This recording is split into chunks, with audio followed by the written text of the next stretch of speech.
El presidente salvadoreño Nayib, así se dice, vamos a empezar de vuelta. El presidente salvadoreño Nayib Bukele respondió a los que lo acusan de ser un dictador. Volvió a publicar este domingo un fragmento de un discurso de hace unas semanas atrás, en una sesión que se celebró por el primer año de su segundo mandato. Lo escuchamos. A mí en lo personal me han dicho dictador en todos los medios que han querido y podido. Desde los panfletos salvadoreños hasta los panfletos internacionales, los más prestigiosos. ¿Saben qué? Me tienen sin cuidado que me llamen dictador.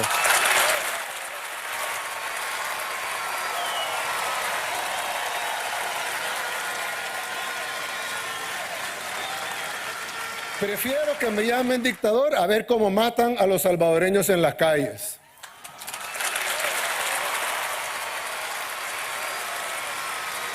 Prefiero estos momentos cuando agarro el celular y veo dictador, dictador, dictador, dictador en las noticias y no ver asesinato, asesinato, asesinato, asesinato, asesinato.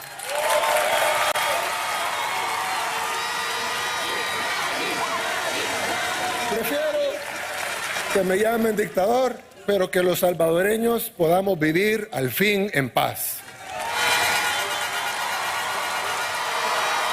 Que se queden ellos discutiendo su semántica y nosotros vamos a seguir enfocados en buscar resultados.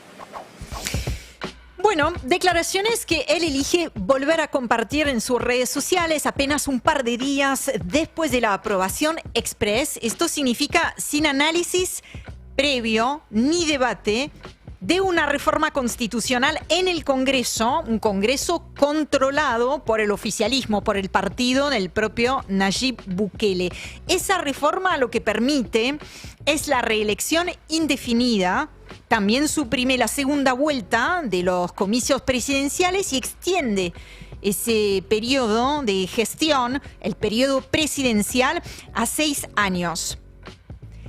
Me parece que la pregunta no es, o no solo es, si Nayib Bukele es o no un dictador, porque me parece sumamente legítimo el planteo, pero muchas veces se vuelve una discusión inconducente. Es difícil, incluso llega a ser tramposo, rotular así una figura que llegó al poder por las urnas y goza del 90% de aprobación, de popularidad, ¿no? Y no cayó además, y sobre todo del cielo, sino que la figura de Bukele se montó sobre décadas de política corrupta y también sobre pilas de muertos a manos de la violencia pandillera. Entonces propongo cambiar la pregunta.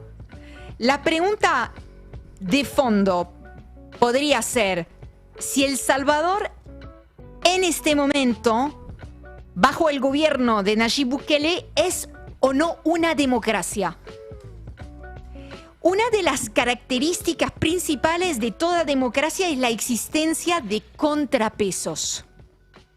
Estamos hablando de frenos institucionales que impidan que el poder se concentre en unos pocos o incluso en uno solo al servicio de sus intereses.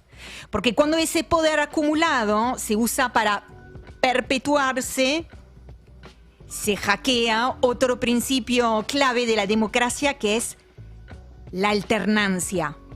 Entonces, si esa fuera la pregunta, ¿cuál sería una respuesta? Bueno, Bukele fue desarmando todos esos contrapesos, uno a uno.